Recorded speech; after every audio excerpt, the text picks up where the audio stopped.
Nós voltamos com o nosso CBN Cascavel e, claro, falando um pouco mais a respeito deste Fórum de Educação Ética de Família que foi realizado em Cascavel e que nos brindou, né, nos trouxe aqui pensadores, gente que está aí debruçada sobre as leis, sobre planos de ensino, enfim, estão aí analisando de que forma as nossas escolas estão se comportando no momento de formar as nossas crianças, no momento de instruir os nossos filhos. Hoje nós temos a alegria de ter aqui na CBN o advogado, o procurador do Estado de São Paulo, ex-assessor do Supremo Tribunal Federal e criador e coordenador do site escolasempartido.org, que você terá aqui os endereços, os contatos todos aqui numa postagem no nosso site, cbncascavel.com.br, todos os contatos do Dr. Miguel Najib. Obrigado, doutor, pela sua presença aqui na CBN e para falar de um tema aqui tão importante para todos nós, que é o cuidado que se deve ter aí com os nossos filhos. Bom dia. Bom dia, é um prazer estar aqui para tratar desse assunto que interessa a todas as pessoas, interessa às famílias, aos pais, aos estudantes e também aos professores. Bom, doutor, nessa relação aqui, família e escola, está havendo interferência? O que a gente tem percebido aqui nesse fórum, durante esses dias de discussão, são algumas denúncias de que a escola tem extrapolado os seus limites no momento de levar o conteúdo, levar a informação aos nossos filhos? Isso tem ocorrido com uma frequência impressionante. A escola tem usurpado, e eu quando digo escola, eu me refiro não apenas não, obviamente, a pessoa jurídica. Estou falando de indivíduos que, exercendo as suas funções, usurpam a autoridade moral dos pais sobre os seus filhos. Isso é muito grave porque acaba solapando, como eu disse, a autoridade que um pai precisa ter para poder dar uma boa formação aos seus filhos. Isso é muito sério, tem acontecido com uma frequência impressionante e isso é uma prática ilegal, é preciso deixar claro isso. Essa prática, a usurpação do direito dos pais sobre a educação moral dos filhos, ofende um tratado internacional sobre direitos humanos, do qual o Brasil é signatário. A Convenção Americana sobre Direitos Humanos garante aos pais o direito a que seus filhos recebam a educação moral que esteja de acordo com suas próprias convicções. Essa ação, ela não é casual, ela é orquestrada, ela é planejada, doutor? Certamente. Isto é uma orientação que parte do governo federal, do Ministério da Educação e do Ministério da Educação, do MEC, parte das secretarias de educação e também da Unesco. A Unesco tem um papel muito importante na difusão desse comportamento. A Unesco e os governos nacionais, estaduais, municipais e o governo federal incentivam o professor a promover uma determinada agenda moral, ou seja, em sala de aula. Ou seja, eles incentivam o professor a cometer uma infração à lei. O que é que se pretende com isso? O que é que esse governo está querendo com essa doutrinação? Reengenharia social. O que eles querem é implantar uma nova escala de valores. Isto parte da Unesco. A Unesco transmite esta agenda para os governos nacionais e os governos nacionais, por sua vez, transmitem essa mesma agenda aos governos locais. Isso inclui, por exemplo, a pretexto de se combater a homofobia, o que se faz, esse é apenas um dos exemplos, a pretexto de se combater a homofobia, o que se faz é promover determinados comportamentos sexuais. E se usa a sala de aula para fazer isso. Foi diante dessa ameaça que nasceu a Escola Sem Partido? O que é isso? Por que motivou o senhor a entrar nessa luta? Olha, o Escola Sem Partido ele surgiu em 2004, a partir de um problema que eu tive com a minha filha mais nova. Na época ela estava na 7ª série do ensino fundamental. Ela tinha um professor de história, a quem eu já conhecia porque havia sido professor de outro filho meu, e eu sabia que era um professor que tinha orientação de esquerda, como costuma acontecer. Os professores de história, em geral, têm têm preferências políticas bastante identificadas com a esquerda. Pois esse professor, um dia, durante uma aula, comparou São Francisco de Assis a Che Guevara.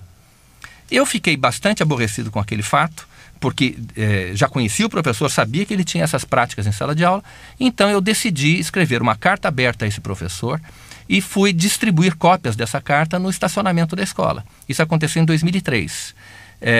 A escola reagiu de uma forma... Eu distribuí mais ou menos uns 300 exemplares.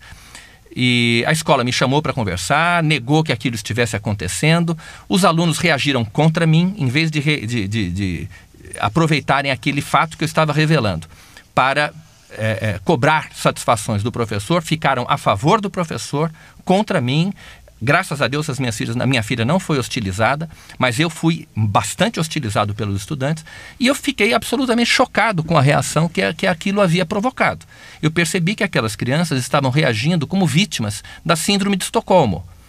É um fenômeno bastante que quem não conhece, procure conhecer sobre a síndrome de Estocolmo. Então eu resolvi, a partir desse momento, eu conheci uma experiência, um site americano que tratava deste assunto. Eu falei, bom, eu também vou criar aqui um site que trate da questão da doutrinação, do uso político e ideológico da sala de aula. E foi o que eu fiz em 2004, entrou no ar o site Escola Sem Partido, e nós iniciamos ali um movimento contra a prática da doutrinação política e ideológica em sala de aula e contra a usurpação do direito dos pais de dar aos seus filhos a educação moral que eles acham que seja a mais correta. O senhor fala em direito. Toda essa luta está amparada na Constituição? Perfeitamente. Nós não defendemos nenhum ponto de vista que não esteja perfeitamente ancorado na Constituição Federal. É a Constituição Federal que garante a liberdade de consciência e de crença dos alunos. É a Constituição Federal que garante o princípio da neutralidade política e ideológica do Estado. E é um tratado internacional sobre direitos humanos, quer dizer, uma regra que está hierarquicamente acima da lei ordinária. Isso é importante, é um detalhe jurídico, mas é importante. A Convenção Americana sobre Direitos Humanos, ela só está abaixo da Constituição Federal.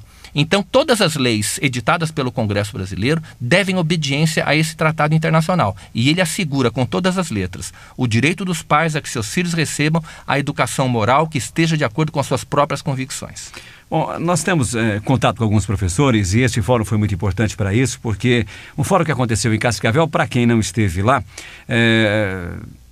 organizado pela Associação de Famílias de Cascavel, trouxe professores, diretores de escolas, e eles nos disseram assim, olha, tudo aquilo que nós temos aqui como base para ensino, para formular as nossas aulas, o conteúdo, tudo aqui na escola, está fundamentado em cima de um plano marxista, de uma análise marxista.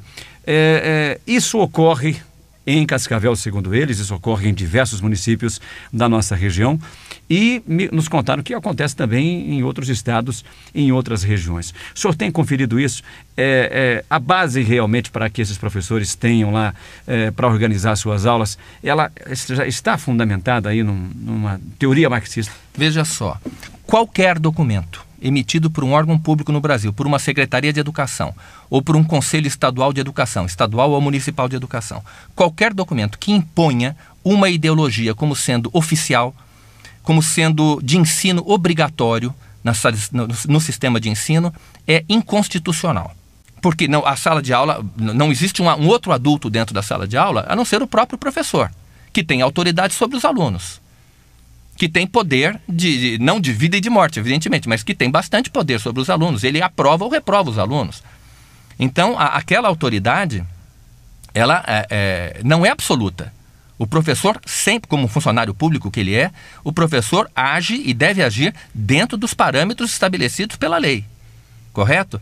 E ao informar o estudante quais são os parâmetros, ele certamente vai saber como se defender. Então, se ele perceber que ele está sendo vítima de doutrinação, ele vai apontar para o cartaz. Professor, o senhor está descumprindo, o senhor está fazendo propaganda política dentro da sala de aula. Professor, o senhor está com a camiseta do partido tal. Professor, esse bonezinho aí que o senhor está usando não é do partido. Entendeu o que eu quero dizer? Então, o professor será confrontado com os deveres previstos no cartaz. É claro, isso vai incomodar? Certamente. Os professores que desobedecem à lei ficarão bastante incomodados com a presença do cartaz na sala de aula. Os demais, obviamente, não terão do que reclamar. Como é que o senhor tem sido tratado em função de mexer com toda essa estrutura? Porque agindo contra a atitude de um professor, né? O senhor teve a escola toda contra, os alunos contra, e agora, mexendo numa estrutura que está aí, né? Enraizada dentro das nossas escolas, sendo praticada livremente hoje e, de repente, denunciada assim com tanta veemência. Como é que tem sido a reação do Ministério da Educação, das Secretarias de Educação, de professores, diretores de escolas? Há dois tipos de reação.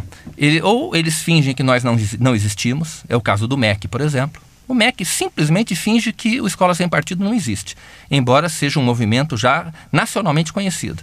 E os professores, individualmente, alguns, aqueles que adotam as práticas que nós condenamos, ficam muito bravos conosco. Então, hoje mesmo, durante o fórum, alguns professores reagiram de forma até agressiva contra a exposição que eu estava fazendo. E reagiram contra mim, como se eu tivesse sido o autor daquelas normas que eu apenas apresentei aos professores, não é? E, no fundo, é a Constituição Federal que estabelece aquilo. Portanto, a revolta desses professores é uma revolta contra a Constituição, e não contra mim, que estou apenas apresentando o que a Constituição diz, não é? Então, existe muita incompreensão. Eu percebo que a imensa maioria dos professores, de boa fé, são professores extremamente bem intencionados, desconhece esses limites da atividade docente. E eles ficam surpresos quando a gente apresenta, mas entendem. Quem não entende são os militantes. Aqueles professores que usam a sala de aula para... usam a sala de aula para doutrinar, para fazer a cabeça dos seus alunos. E esses aí realmente têm muita dificuldade há muita dificuldade de diálogo com esses professores. Isso acontece também, né, professor, porque muita gente acabou terceirizando a formação dos seus filhos, acabou entregando aí para uma escola pública a formação, está distante aí da vida escolar, da vida de um filho. E também por conta da falta de informação sobre leis, sobre direitos, né? As pessoas acabam não sabendo de tudo isso e acabam não entendendo que podem recorrer, que podem brigar, que podem exigir ali que os direitos dessa criança e dessa família sejam respeitados. Qual é a saída, quais são os caminhos?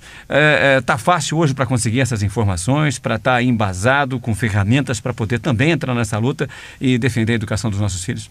Não, certamente. Hoje em dia, a informação é o que não falta. Basta a pessoa procurar. O Escola Sem Partido, que é o www.escolasempartido.org, tem lá um volume bastante grande de informações sobre este assunto. O Escola Sem Partido é o único site em língua portuguesa inteiramente dedicado ao problema da doutrinação política e ideológica nas escolas. As famílias terceirizam a educação dos seus filhos? Algumas certamente. E é lamentável que isso aconteça. Mas nem todas.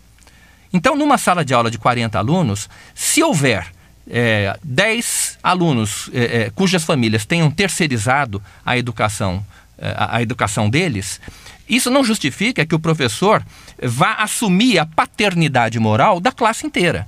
Porque se ele fizer isso, os 10 pais que terceirizaram não vão se importar, mas os 20 ou 30 se importarão e não vão aprovar que o professor faça isso.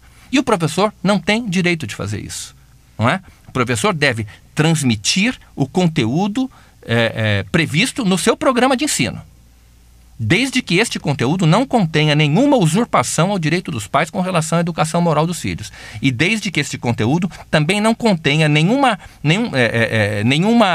elemento que possa ferir o princípio da neutralidade política e ideológica do Estado. Nós já temos aí ações na justiça, já gente brigando na justiça contra o que se pratica dentro das escolas? Eu acho que isso vai acabar acontecendo. Ainda não tenho notícia de nenhuma ação judicial contra escolas ou contra professores. Mas na medida em que os pais dos alunos tomarem conhecimento, entenderem a mecânica da lei, entenderem os limites da atividade docente, eles certamente não se calarão. Eles tenderão, acredito eu, a cobrar na justiça que os seus direitos, direitos de pai e os direitos dos filhos deles sejam respeitados. E é importante também, Tapia, que os políticos percebam o que está acontecendo. Porque, na verdade, o que está acontecendo é o seguinte, o sistema de ensino está sendo usado contra a democracia. Ele está sendo instrumentalizado com o objetivo de desequilibrar o jogo político em favor de um dos competidores. E nós sabemos, todo mundo sabe, qual é o competidor que está ganhando com isso. Então, os políticos, aqueles que não se identificam com a agenda ideológica, com os valores ideológicos que estão sendo transmitidos nas escolas hoje, esses políticos deveriam ficar atentos, porque eles estão sendo sabotados dentro do sistema de ensino. Ou seja, a máquina do Estado está sendo colocada a serviço dos seus concorrentes, das pessoas que competem com eles dentro da luta política. E isso é muito sério, porque isso é uma sabotagem à própria democracia.